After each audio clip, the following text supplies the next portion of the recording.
On this week's episode of the 365 Message Center Show, we help you plan for change, prevent or fix, and stay informed. We have the new breakout room functionality for Microsoft Teams. There's some new options for PowerPoint Live and the way that you present. A little over the top, if you ask me. And you'll get the pun when we get there. And quickly create Power BI reports from lists. Let's get into it, Daniel.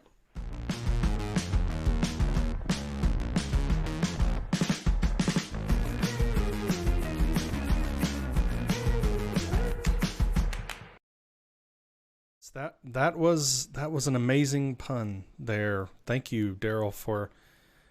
Oh my goodness, wonderful! It's great to be back with you. I'm sorry I missed last week, and I think it's you've queued up. I don't know how you did it, but we have some very interesting messages. So I appreciate the welcome back celebration, and Yes. some great topics for us to discuss this week.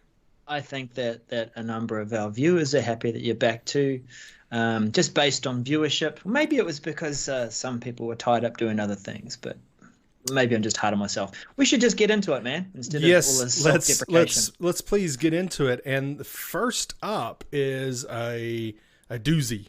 So Yeah, yeah, the new let's breakout roll into it. rooms. Yeah.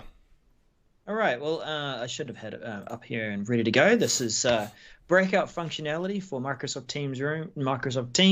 It's MC247659. Yes, we have breakout rooms at the moment, but this introduces a few different things about how breakout rooms are managed. Now, Daniel, I want you to think with me at the moment in an education space. That's probably the heaviest users of breakout rooms because they're running classrooms online frequently. They're looking to try and have more interaction, and breakout rooms are great for that.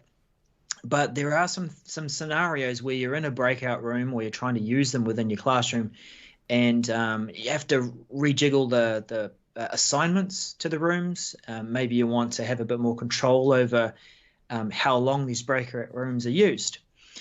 So first thing that is being introduced is persistent breakout rooms. And this is where it's going to be, of course, useful for more than just classrooms. But imagine being able to set the assignments of people to a breakout room. And then when you come back to the main meeting room and you get pushed back over to your breakout rooms, that can persist not only for the meeting, but also for the recurring meeting. So can you see that actually working quite well? I do. And being able to say, okay, your group is together. You're working on a project. You're working on whatever assignment. I mean, most certainly, and have it persist. I think that's coming directly from users saying we need this, whether it's education, whether it's business, but teachers, people who are facilitating, needing to not have to remember, okay, I got to put this person, in the room. So I think that is a great improvement. It is something that I think we're going to have to get used to, because if you think about setting up a reoccurring meeting for, maybe it's a large group reoccurring meeting, and you have a breakout rooms, you have to remember by default, those rooms are going to be the same people every time. Yeah. And you might not want that, right? So that's where this next thing comes in that's going to be useful. Right. Yes. And that is being able to reassign people to the rooms, which you can do today, but you have to have the rooms closed. So I see this scenario, and it will happen whether it be in classrooms or in business as well, where you've got the breakout room started and you're like, oh, can I be reassigned? Or I should have been with the other group. You can't do it while the rooms are in play. But with this update, you'll be able to reassign participants to the different rooms. So that's awesome. One thing about breakout rooms is today you would have to set them up at the beginning of each meeting. You can't pre-assign them. That's something that's coming too. But having this recurring meeting means that you've got a good starting point, and you can just shuffle a few people with this other feature.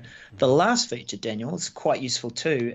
Think about when you're trying to run a hackathon or breakout rooms are being used. What do you have to do today if you wanted to say, okay, everyone, We're going to be finishing up soon and get into the main reading room. What do you need to do? You have to send messages into the rooms, Yeah. and so the people that are in there have to see it and have to be paying attention in the chat. I actually ran into this with a company meeting last week or the week before, and when we all got zapped back into the main room together, there were people that were like, wait, I was just talking, in the room. They weren't paying attention to the notices of, hey, you've got 10 minutes, you've got 5 minutes, you've got 1 minute. And they just kept talking, and then all of a sudden they're not talking to anybody. They're all back in the same room.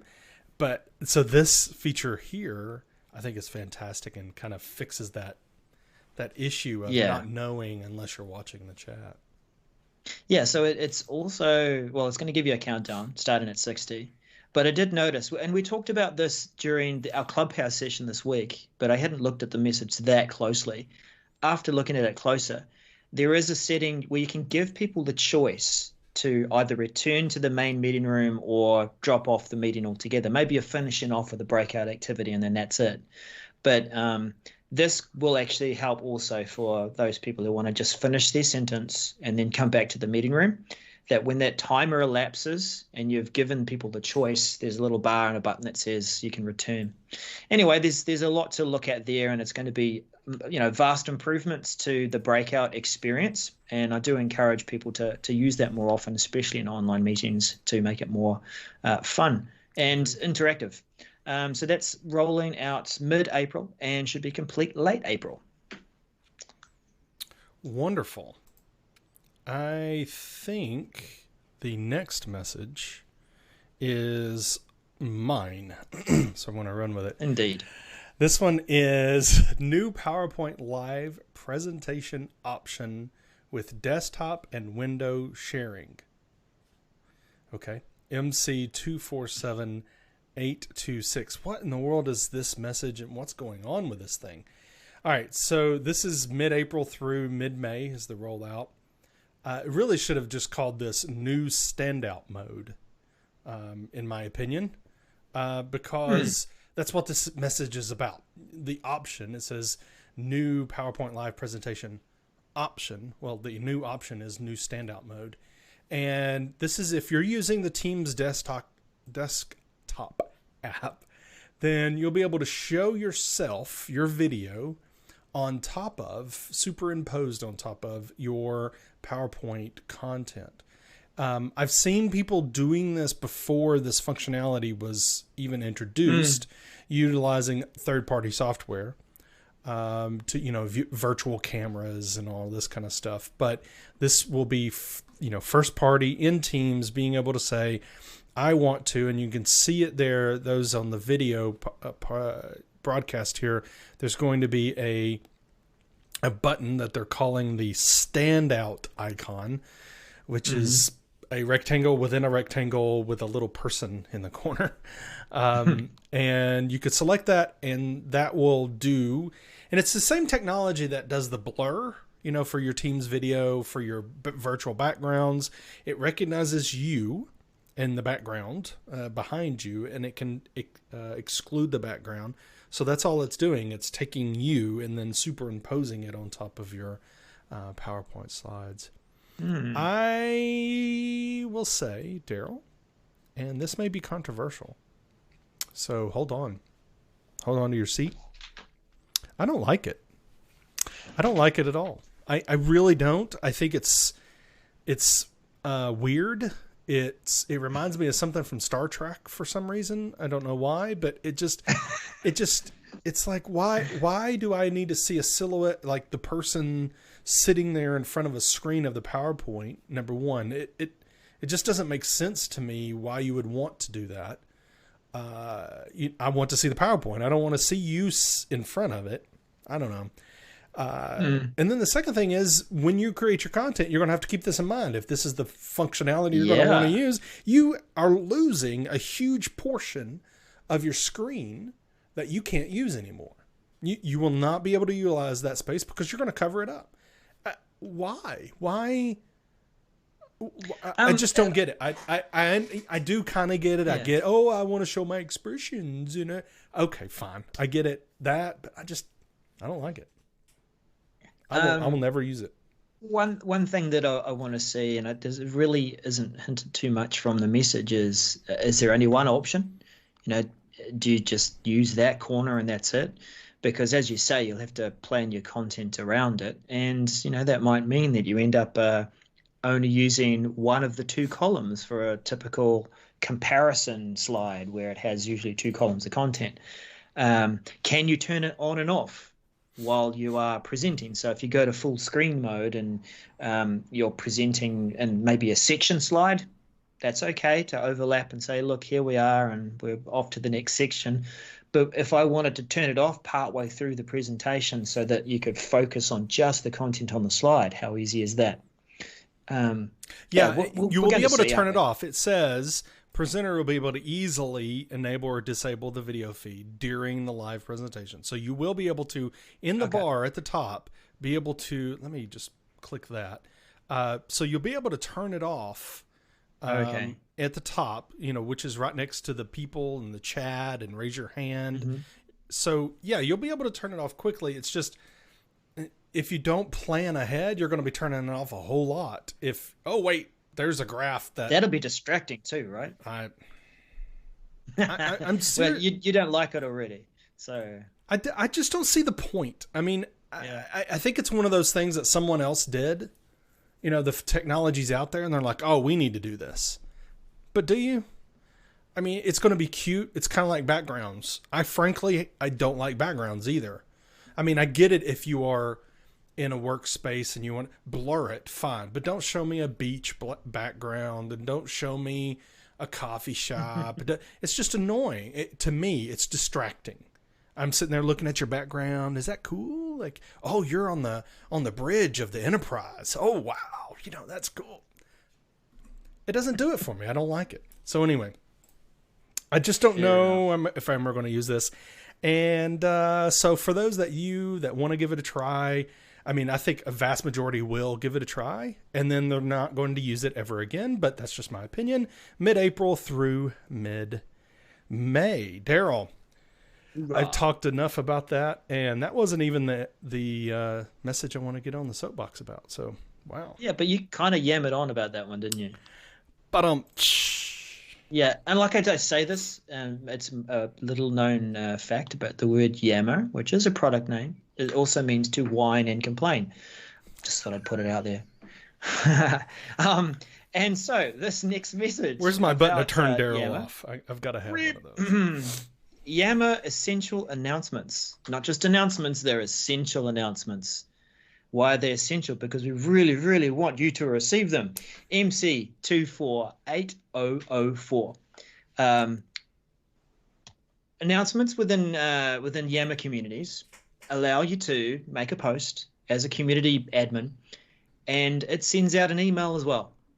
And so it's trying to ensure that people get that important message that you're sending to the community. But something overrides that. If you have set your notifications so that you don't receive email notifications from Yammer at all, you will not receive it. Now, that's not a great thing for you to contend with if you're trying to help your organization to adopt Yammer. And, you know, I would say you also should be making sure that your admins aren't overusing this feature. But the update here will mean that you can mark a announcement so that it is essential and that it will be sent to people via email and appear as the announcement in Yammer. And it will do that regardless of an email notification setting. That's really the crux of it. I see the point of why you might need to use it. But I think it's about, you know, coaching your community admins to use announcements with a bit of caution anyway. Just not all the time, not to spam a whole lot of people and annoy them, but to use announcements in the correct way. So that, as Daniel was showing there, it was a tick box that when you are posting, that you can say notify the members by email, and that will override that notification settings that they may have set. So that is going to be available, rolling out in April, and expect to be complete rollout by late May. And Daniel, let's turn our attention now towards Power BI. What is happening with Power BI in this very time? Yes, easily create Power BI reports from list. This is MC248201. When I first saw this, when it was presented to me, I was excited because this brings the business analytics, these BI tool to the masses. Now, we'll get into the licensing and everything here in a minute, but when I saw this, I was very excited about it a few months back. So this is targeted early May, standard late May to early June is the rollout. So we're getting a new feature in the relatively new integrate menu, which is the menu that Daryl talked about in last week's episode 188. A new option for Power BI, and Power BI will auto-generate a report for us for this SharePoint list. It'll be a basic report, yes, but you can go into edit mode and customize it the way you can any report. You will need an appropriate Power BI license. So, for instance, Power BI Pro to be able to create a report and publish it, meaning publish to the Power BI online service, right? Unlicensed users who try this will be prompted to sign up for a 60-day trial if they attempt to view a published report that's been published by someone else, if they attempt to save a report that they've generated themselves, or if they try to go and do the edit report, beyond the basic that was created. So if you've turned off that feature, allowing people to sign up, then they'll get an error message. Users with a Power BI free license can use the functionality to visualize your list data. So it's not that you can sign everybody up in your organization with a free license. So they'll be able to, utilize this functionality to just visualize the data, but they won't be able to publish it for anyone else to see. They won't be able to save it or edit, the content to make it spiffy. So, like I said, some gotchas, like I said, was users will see the menu even if you turn off the feature. So if you say, I don't want to use Power BI with my SharePoint list, and that is outlined in this post, this message. But if you do that, then they will still see it. And when they click on it, they'll get an error, which I think is kind of odd. Also, it only supports basic column types in SharePoint. So multi-select, location columns, people, those type of columns are not supported with this. So we covered all the gotchas. I still think it's a really cool feature that, if you're keeping on a lot of list data, to be able to just visualize it on the fly right there, and let Power BI generate it for you. What do you think, Daryl? Does that sound nifty? Well, I think, yeah, it does. And I think the hooks there to encourage you to buy the license are appropriately left there like breadcrumbs. Because if you put the work in and you create this great list and you want to visualize that data, and then you want to share it with your team or with your department or across the organization, that's really where the power of being able to use these tools are. It's one thing for me to use it to check it out and make decisions, but I want to share those decision points with people. So I think, that's going to be useful. I do too. So I'm looking forward to being able to play with that. Daryl, we have to talk about some more PowerPoint wonderfulness, right? Yeah. Yeah, that's right. It's kind of nice to see more messages other than just Teams that we cover. So. That's true. Well, it still relates to Teams. That's true. And if you glanced through your message list this week, this past week, and you saw this and you thought, am I seeing double? It appeared to be. What's going on with PowerPoint Live? Are they really pushing stuff out there? This is about presenting to Teams from the PowerPoint web app, MC247656. This is where if you are wanting to leverage PowerPoint Live, which lets people view from their phones and lets you, pop in reactions and all sorts of other things, it's another way to share the PowerPoint from the open PowerPoint up into Teams. Now, I initially looked at this and thought, I probably just will continue to do it the usual way I do. I open up Teams, I go to share my content, I've got my PowerPoint ready to display. Why would I click this new button that, Daniel, if you might just show it in full screen, there's a new button called Present in Teams. So that, if you have a current Teams meeting running, will actually take that PowerPoint, share it to the share tray or the shared content as you're presenting, and then it's going to be using PowerPoint Live, PowerPoint Online, and give you some of these additional interactive features. So that's the key thing about it. It's been able to launch into the interactive mode. Now, yeah, the main thing that you have to have going in terms of requirements, you do need to install the Teams desktop app. So while this is about PowerPoint Live and the PowerPoint web app, that is where it's going to be leveraged in the Teams desktop app. The files that you're presenting, the PowerPoints, must be stored in either OneDrive or SharePoint. And you as a presenter need to also have a current meeting or call going before you can use the Present to Teams button. So that is going to be rolling out in early May and complete mid-May. And again, like with this other PowerPoint feature that's there called Standout Mode, try it out.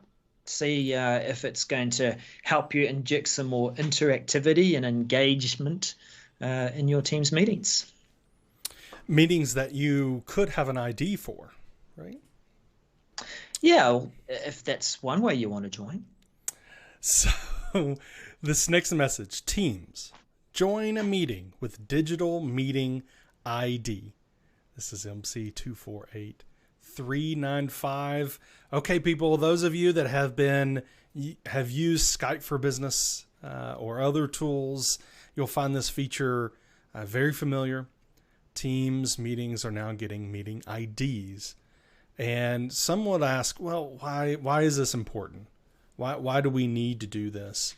And I will say I have had several opportunities of I need to share join information with someone, but I can't get them, like it's just more complicated for them to get an email with a link or a message.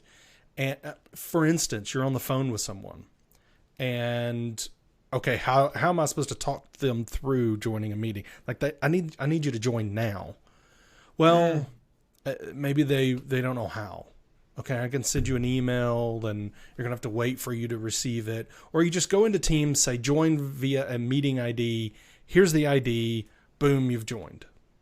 It's as simple as that. So I'll show a couple of images here on the screen showing the functionality. First of all, the meeting will have, it'll show you can join by a link or you can join with this meeting ID. So it's going to have it there in the message when you receive the meeting invite. So everybody will have that.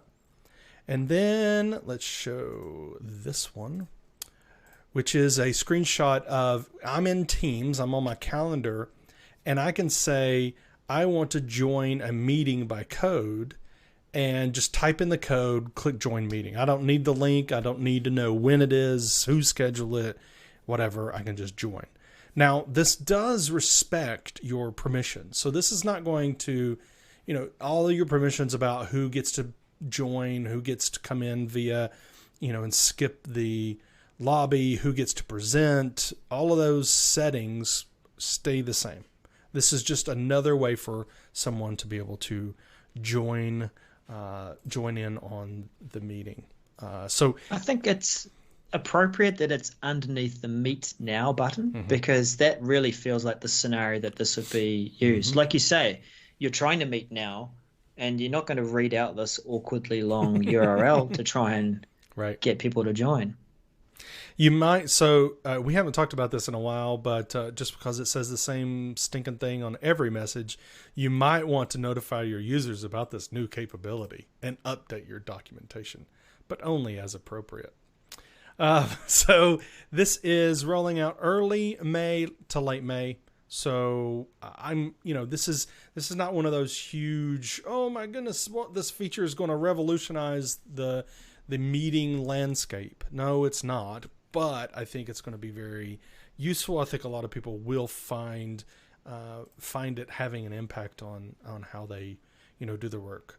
Every day, maybe not, but I think every once in a while it's going to be very important, right? Yeah, looking at the code, my piece of feedback would be if they used alphanumeric, then they wouldn't have to have so many digits to read. Yes, but then you get into the whole: is that an I or is that a 1? Is that a 0? Is that an O? Is that a 2? Is that a Z or Z? You get into all of those kind of things. No, they're all numbers. I like it. I like it. All right, Daryl. Yes, sir. Let's get to some quick mentions and see if we can actually do quick. Well, the name of the first one suggests we should zip through it quickly. Zip through it. Yep. So zip file partial downloads will no longer be available. MC247658. You say what? Say what?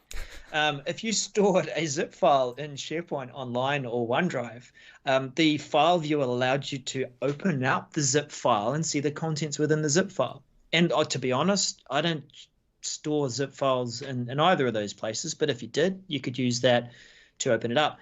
You could go further than that and also choose to download the item once it has been opened up within the viewer.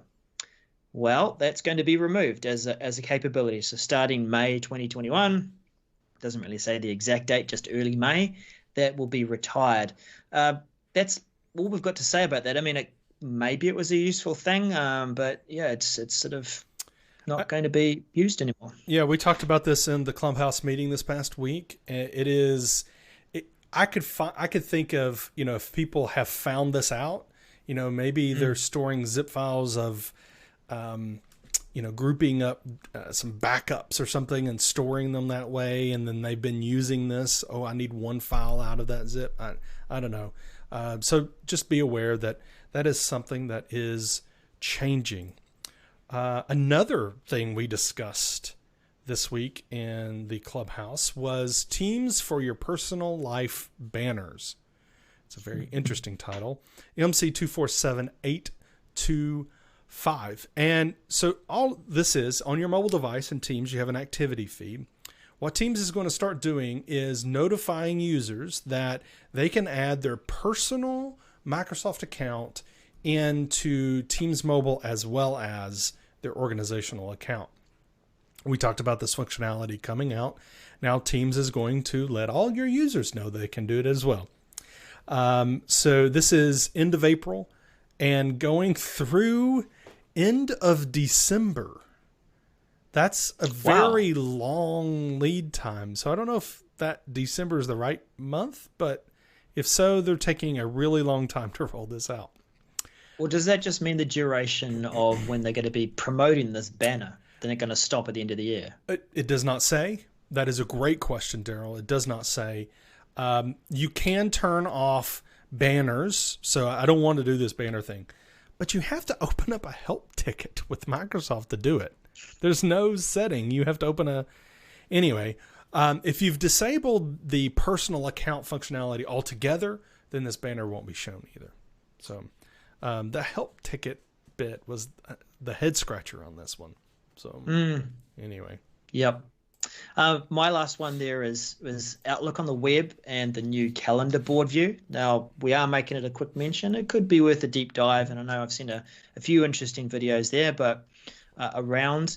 The calendar boards are just another way of being able to organize your day and organize the tasks and content that you might be managing to keep on top of your day. This is MC 248428. Interesting thing with the numbers. But yeah, this, and it's coming out in mid-April. But you see, Daniel, look at the size of that GIF. That's crazy. And it's probably not the best quality as well. But when you go to look at your calendar and you've got your day, week, month view, you can create a board, and this board will allow you to add your calendar, other tiles or calendars of other people, tasks, to-do items, a goal, multiple different things that you can add to the space that will help you to, at a glance, take a look at it and go, that's my plan for the day, that's my plan for the week. So it does look interesting, and that is available in Outlook on the web. We don't know when it might come to Outlook on the desktop, but targeted release, it's rolling out mid-April, expected to roll out to late May, and standard release will start to see it late May going through to late June. Daniel, that really reminds me of something, and I can't remember the functionality. It's something else. It's some other type of technology, Microsoft technology that they. I just can't remember. Was it the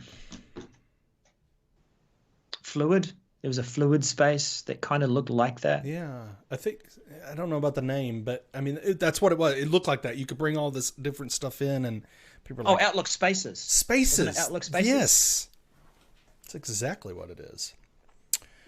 Okay, so that was our lightning round of quick mentions. We have one more for you, and we're only a couple minutes over, so I think we're doing pretty well.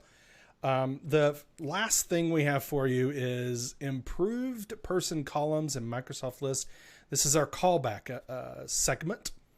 This was MC 244060, and it was published in March. So we're just going to dive right in. This is just the enhanced people experience in a people column in a SharePoint list. So we're just going to dive in and show. I've got a list. This is in SharePoint, but of course this could be a Microsoft list as well. And this isn't assigned to, but it's a people column. I just created it, and Daryl watched me do it before we kicked off the show. So I just did it. So you can add straight away people here into this wonderful space. It's awesome. So you see it's enhanced, so you can see their people, their picture. So you can get a better experience. Now this one is a singular, but you can, of course, have people columns that have multiple selections. But yeah, pretty slick. Being able to, and that's in your demo tenant. Whereas I think within a larger organization or somewhere where there's sort of lively content, not to say your content isn't lively, Daniel, but it is going to suggest people within that people picker based on the Microsoft Graph, I think is what we covered off when we talked about this. So it should make it easier for you to pick the people that are likely to be related to the list. Yes, and what I really, really like about this is what I'm showing, this people card. It gives you that experience. So that full experience of this is assigned, here's a message or an item that's assigned to Shafina. I need to send her an email or send her a message, or I want to send Daniel a message about this thing. I could do it right here, and it's so much easier than having a link that links off to their Delve profile and all that kind of stuff. Anyway, that is our callback for this week. Thank you for having me back, Daryl, not kicking me off the show because I missed a week. I appreciate that. No, it's good to see that you're feeling better, and I know it's you'll heal up. But yes, it just wasn't the same without you. It might have even been better. So thank you, everybody. Thank you, everyone in the chat. Appreciate you being part of the show. Make sure, everyone, before you end watching this on YouTube, you click the bell down there, you click the thumbs up, and you click the subscribe button. If you're listening to this podcast, then make sure you subscribe to this podcast in whatever service you're using, whether that's on Apple or Google Play, whether that's on any of your iTunes, any of your devices, any of the websites that you're using to subscribe, Spotify, whatever. Make sure you subscribe so you get all of the new episodes and get those downloaded automatically. And then we'll be having another Clubhouse this week, right, Daryl? Yeah, that's for sure. And those have been good. Yeah, thanks for David and a couple of other people that were joined that were new last week. So it's a good conversation. We do frequently get people up on the stage, if you can call it that, and we talk out things. David Lavelle, I think is the surname, or Crush Networks. He actually tried some stuff live out with us. So sure, we can't see each other's screens, but we talk through what we saw, and he tried some things out. So that was cool. Yeah, we'd like for you to come and join us. So we have invites. So if you're not on Clubhouse, but you have an iPad or you have an iPhone, then please let us know. Ping us on Twitter, on LinkedIn, on Facebook. Say, hey, I need an invite for Clubhouse. We can get you an invite. I've got 8. Well, the club has over 20, so we've got plenty of invites that we can give out to people to join the club, which gets you into Clubhouse. So yeah, ping us. We'd love for you to join that. And again, it's not us talking to you just like this. It's us all talking and discovering and really just having a good time. So that's coming up this Thursday evening Central U.S. time and Friday lunchtime for those in Auckland, New Zealand. Right. Well, that is our show this week, episode 189. Thank you so much for joining us, and we'll catch you on Thursday. Bye for now. See ya.